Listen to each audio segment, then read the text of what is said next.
Last class, we talked about marketing and digital strategy.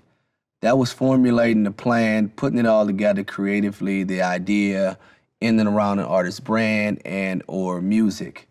So now that you have this plan locked and loaded, we got to get it out to the world. So that job, in one of the ways it usually falls in, and what we want to talk about in this course is publicity, public relations, PR, and promotions. So that's the arm on a person's team, which is super important. As a manager, you have to worry about everything else.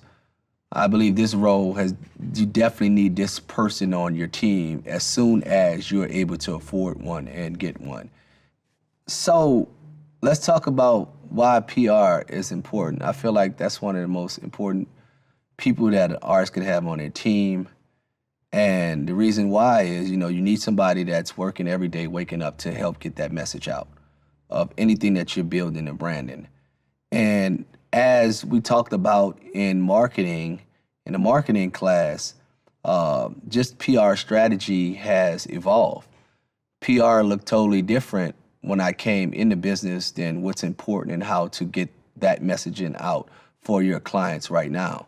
Back in the day, it was important to get magazines on the magazine stand and cover and book television shows and TV roles and a lot of the other traditional public relations type outlets. Now it's evolved. Like the digital world shaped and shifted that. It killed the magazine business, and now you got the emergence of podcasts and blogs, and you got all these different other places where you have to look at to get your artist to tap into that wasn't the traditional go and do an interview and trying to book Entertainment Tonight and to the Tonight Show and in and around music releases. So as far as you as a manager, what you got to understand first is the messaging. We talked about that in the goals class. We talked about that in the marketing side of the class, right? So PR has to also, as a manager, you have to make sure that you are connecting the dots on the totality of the messaging. And it's the PR's job to jump in and help you formulate that into the right language based off of the places they're trying to pitch. A certain pitch for one platform may be different from another platform, but it's all about how you're going to present the artist. So in and around projects, we got this thing called EPKs, which is electronic press kits. And this is usually what a publicist will help you as a manager develop. And that includes the bio, which will be a summary of your artist, everything that he's done, everything he got going on, and trying to paint that messaging all in one short form sheet back in the day, and now it's maybe a digital link. And within that, you have all the different things in one space that publicists use to kind of set out that you may have your artist videos, interviews that they've done, along with, their social media reach. That's culture, that's important. So as we learned in the digital marketing space and in the marketing space, how valuable that was in a marketing plan, that's also valuable in these electronic press kits. Because at the end of the day, everybody wants eyeballs. Everybody wants to drive back to that phone, to see whether or not your client can bring attention to their site, their blog, their podcast. So all those things kind of takes place in also an electronic press kit. But the difference between the marketing plan that you're going to have to develop and a EPK is, where you're sourcing it to. So some of the examples when you think about PR and how you want to attack that space for your client is going to be based off of who your client is, right? There's some blogs or some sites, some magazines that may cater to whatever you're pitching or your artist brand represents, and some may not, So just as in marketing, you also have to think about outside the box in PR. Don't think about the traditional places just in music. Think about every other place where where your clients may have common interests, where you may be able to cross-market their music. You know, your client may be into fitness or health. You might get on talk to a fitness blog or a magazine. I think J. Cole just recently covered Slam magazine. He was playing basketball in the marketing of his rollout. He also announced that he was playing basketball in Africa, so what made sense? You know, I'm assuming his team, there's some smart Ebe and the crew over there, also some smart guys. So I know they probably were thinking outside the box and was like, okay, I know Cole has this album coming out, but what else can we do? What else is he doing? And how can we take advantage of that to spread more awareness about this project? Which he was playing basketball and he covered Slam magazine, which is a big story because it was their first artist, right? That's what I'm talking about. That's how you got to think. That's PR. You as a manager, you don't have to have those ideas, but if you want to be a great manager, you want to think that way. If not, you want to find great PR people to do that. And I think that the strength which you would look for in a publicist, which is important, is past work that they've done with artists in your space to make sure they have the relationships, because that's what PR is about. You know, as a manager, when I said in the management course about you getting out there and you being the face and the voice for your artists, that's all a publicist is doing, right? But they're just doing it in different areas. So as important as that is for a manager, it also has to be that when you're seeking a publicist. They have to be the people that's good at delivering a message. You know, a marketing firm that you may hire is more about creative. It's more about getting great ideas and building great things in and around the brand or the music. PR definitely has to be the mouthpiece. So that's what you need to look for in a great publicist also when you're seeking it. So one thing that often happens, especially early on in the hip hop world, it was misconceptions about rappers, right? And managing Wayne, I had to break down a lot of barriers because he's an introvert. He doesn't speak out a lot. So I had to become that voice. And until we were able to hire a publicist who also equally had to do the same thing.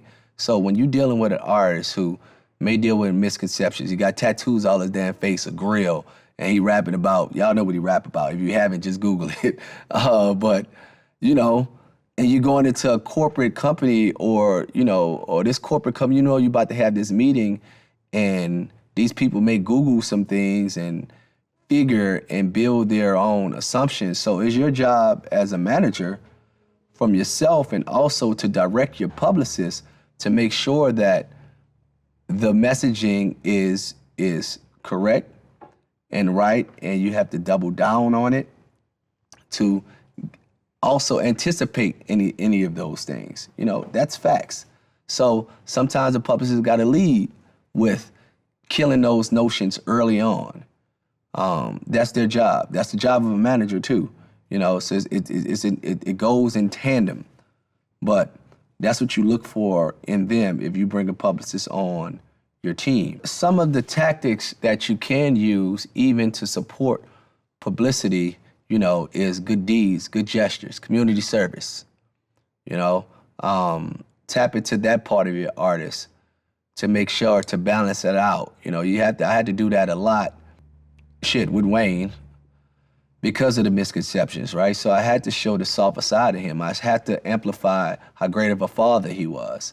You know, doing photo shoots with his daughter and putting that on Front Street just so you could try to deflect all those stereotypes that may be in their head and that may be posting. Look, clickbait society, then it's people who just want headlines. This is the worst part of a manager, right? You wake up and you deal with these people, and this was, and Wendell Williams was good at this. He was so good. I mean, Wendy Williams, y'all know what I mean. Wendy, it was good. She was good at that back in the day, like just talking shit and not having no validity, just starting rumors. And now it's like, how do you deal with this? Do you deal with this? You know, right now you're in a digital age where anybody can say anything, and we get to stories coming out, and you strategize with your publicist, like, do we bring this attention? Because another thing that's happening today is a story could be here today and gone in 3 days. So usually when we get in situations where there's false stories or there's negative stories out there in the media, I sit there, and as a manager, I have to decide, does this garner any attention? Because when you're dealing with a superstar, if your artists get to that level, it can add fuel to the fire, right? To bring light to a rumor or a subject, especially if you know it's not true. So my approach to my artists and how I direct my publicity team is always let's wait and see where it goes, because this, and especially if it's not true, I don't even pay attention to it, and I don't bring light to it, because I know if my artist would comment on something that's not true, it will only bring more attention to it. And like I said, just like music, the digital world and the internet has allowed a lot of people to become magazines and have blogs and have voices. So everybody is fighting for clickbait. Everybody is fighting to direct the traffic to their said website, said blog. So they'll create headlines, they will lie, anything to get people to their site, get their users up so they could get money off of ad sales, right? So I understand that. And as a manager, you got to understand that's the nature of the business. It used to piss me off in the beginning, because I'm like, yo, how the fuck? This is some bullshit. This shit ain't true. But I had to understand, and it's especially artists, because it's hard to do. This is where you're going to have to, as a manager, become coach also to your artists, because the artist is not going to understand that, especially if they're getting attacked. They're not going to understand, don't reply, because this is going to be the best strategy, And that's what most publicists think, and the good ones drive you to that, knowing when to say and what to say and how to say it and when to address certain situations. So with an artist, what you're gonna deal with is they like, nah, F that. Nah, that's me. They lying on my name. That ain't you. I get all that. I get arguing, cussing out. I'm like, bruh, if you bring light to this, it's only going to make it worse. You're gonna create a story. Right now, it's on this. And I look at, you look at people as a publicist, I would strategize with the publicist, like, who covered it? Where did this come out? TMZ? Okay, that's 50 million plus. I don't know what they got now, probably way more than that. Subscribers, people paying attention to them. Okay, this story could catch heat, but then it could be a little blog that's local somewhere that's getting some clickbait that my artists may see. And just because it's about them, their first thing is react. Let me answer this back. And as managers and as great publicists, our job has to be to say, nah, let's not just jump out there. And this happens especially when your artists become stars. You're gonna deal with this all the time. You're gonna deal with this all the time in this world right now that we're living in. So it's very important to make sure you have a publicist on your team and you as a manager to understand, that strategy about publicity and PR also. Take Wendell Williams, for example. Woo! Man, I still haven't got over that, bro. I was young in the game. You got to imagine, I'm a young manager. I'm still a couple years removed from New Orleans. You see a polished version of me right now. I've come a long way. I still was like, man, let's go pull up on her. Who is this out of New York that's goddamn on the radio, Wendell, and spreading all these false ass rumors? So listen, I was ready to get it in back then.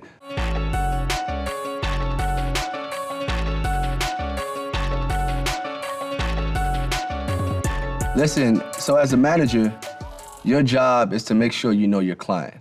Hopefully you have a great publicist that's supposed to know these things, but if you don't, you need to guide them in a way to understand that you always have to have your clients prepped when it comes to the public world. When they go out there, you have to understand that, especially in this era, once it's out there, it's gone. So leading up to that, you have to make sure everything is prepped, and you got to push your publishers to make sure that you get all information. I need the questions. I need to know what this is going to be about, what they're going to answer. No surprises. The worst thing you could do as a manager is throw your client into a situation where they're not prepared and they get asked something or something or they're in a room and don't know what to say, or what they what the media outlet is about, or what they're what the subject matter have to be, and you have them out there looking crazy. That's the worst thing you could do. So as a manager, you have to make sure that you get all the answers. You're on your publicist to make sure that they get all the answers of everything that's going to go, and you have to educate your client to make sure that they're prepared 1,000% to make sure that once they step in front of that camera, that there's no embarrassing moments, there's no clickbait moments, there's nothing going viral that's looking crazy. I've seen it. You guys have seen it. It was an incident where I had a client and he was interviewing, and mind you, I prepped. I made sure the publicist gave me everything that he was supposed to say. At the time, once we got there and the camera started rolling, the person that was doing the interview went left and asked things that wasn't on the paper, and it triggered my client, and he went crazy and went off. So I'm telling the publicist, now I turn to a different person. I try to go get the tape and break the tape and everything else. You got to go beyond all means so that doesn't come out, and it got to get to that level. And I had to fire the publicist because I was like, for one, I was telling him, you need to handle this in opportunity. He was too timid. And I was like, okay, if you're not going to handle it, I'm going to handle it. I went, took the camera, took the tape out, stepped on it and broke it.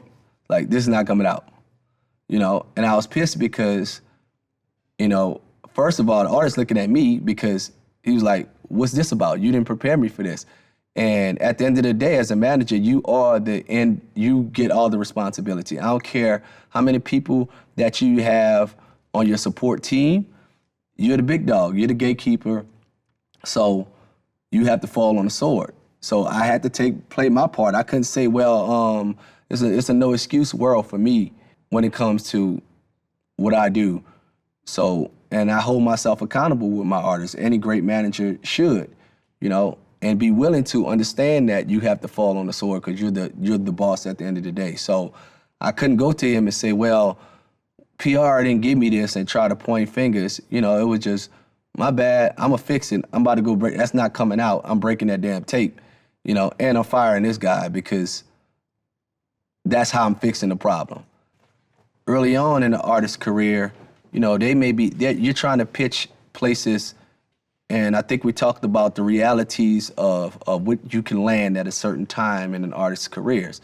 I could get a publicist that I want early. What I want in a publicist early on is a hustler and somebody with maybe some relationships, but understand that's great at talking and selling the story and the brand and everything that we've built. As we grow, what I would need in a publicist is, especially if the artist wants to be an international superstar like the Drakes, Nickies, Waynes. Now I need a publicist who have a relationship with Saturday Night Live.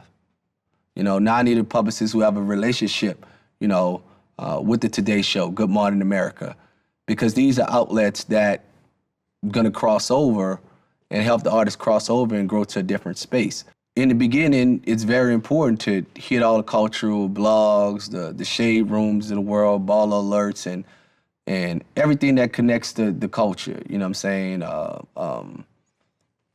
And get those guys out the way. So it may be a publicist that's skilled in that area, maybe skilled in hip hop.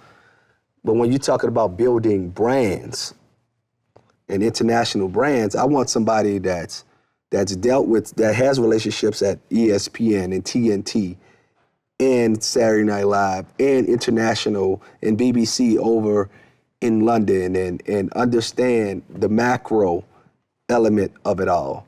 You know, that's not only pitching just our culture, but like I keep saying, you know, as a manager, if you want to manage a superstar, you have to think outside the box and not stick with just the music publications and places.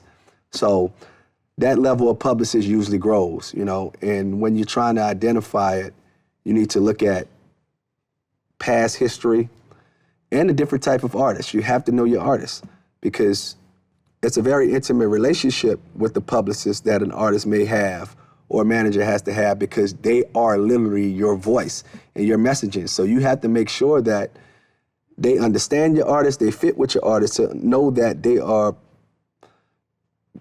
really representing the correct way. You can have somebody that's great, that manage that represent Taylor Swift and Justin Bieber, but may not be right for Lil Wayne, because they might not understand him and his culture and what he, but they can have one of the best firms to represent all the pop stars, but you got to find the fit. So that's very important. So to conclude this lesson on publicity, you know, as a manager, you have to understand that it's a very important space, and you have to really, you know, when you decide to bring on a publicist, make sure you got that right person, because, again, this is a trust type thing, right? You have to trust someone else to deliver the message that you might have built in your digital marketing strategy, in your overall goal setting whiteboard. You have to trust someone to know that they can understand all those things and be able to relay that and get it to the world. Your publicist is important because they are the voices that have to get the messaging, the music, the brand out there to the world.